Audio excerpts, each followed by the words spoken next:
তোমাদের সবাইকে স্বাগত জানাই আরও একটি নতুন ভিডিওতে। আজ এসেছি কলকাতার টালিগঞ্জের করুণাময়ী কালী মন্দিরে। কিভাবে আসবে, মন্দিরটি কখন খোলা থাকে, কখন বন্ধ থাকে, সমস্ত কিছু তথ্য আমার এই ভিডিওতে পেয়ে যাবে। মন্দিরটি তোমাদের সম্পূর্ণ ঘুরিয়ে দেখাবো। ভিডিওটি স্কিপ না করে প্রথম থেকে শেষ অবধি দেখবে। ব্যস্ত শহরের কোলাহলের মাঝে আদি গঙ্গার তীরে অবস্থিত এই মন্দিরটি প্রায় 250 বছরের প্রাচীন। এই মন্দিরের একটি বিশেষ বৈশিষ্ট্য হলো এখানে মূল মন্দিরের পাশে সারিবদ্ধভাবে 12টি শিব মন্দির আছে। চলো এবার সেগুলো তোমাদের এক এক করে দেখাই।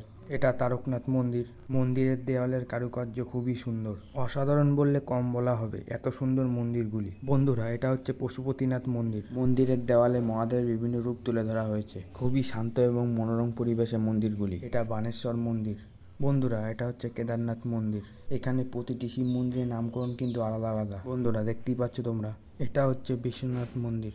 এটা মহেশ্বর মন্দির। বেলা বাড়ার সাথে সাথে দেখো বন্ধুরা, মন্দিরে কেমন ভিড় হচ্ছে।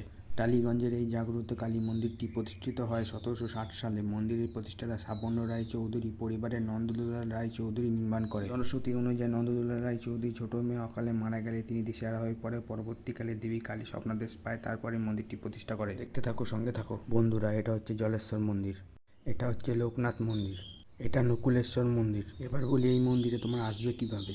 মন্দিরটি কলকাতা টালিগঞ্জে অবস্থিত। হাওড়া বা শিয়ালদা থেকে খুব সহজেই আসতে পারবে। মন্দিরটি সকাল 5টা থেকে বেলা 12টা পর্যন্ত, আবার বিকেল 4টে থেকে রাত 9:30 পর্যন্ত খোলা থাকে। বন্ধুরা, এটা বিমলেশ্বর মন্দির। এটা পরমেশ্বর মন্দির।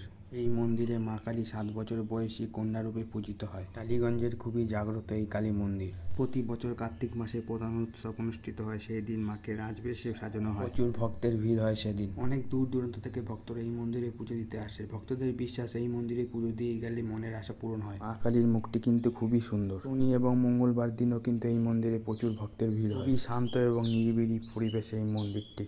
বন্ধুরা, কলকাতা টালিগঞ্জের জাগ্রত করুণাময়ী কালী মন্দিরে একটি বেলার জন্য এসে ঘুরে যাও। আশা করছি ভালো লাগবে। খুবই সুন্দর মন্দির, চারিপাশে পরিবেশ খুবই সুন্দর। এই মন্দিরে আসলে অশান্ত মন পুরো শান্ত হয়ে যাবে। ভিডিওটি ভালো লাগলে চ্যানেলটিকে এখনই লাইক, কমেন্ট, শেয়ার এবং সাবস্ক্রাইব করে দেবে। ভালো থাকবে, সুস্থ থাকবে। দেখা হবে পরের ভিডিওতে।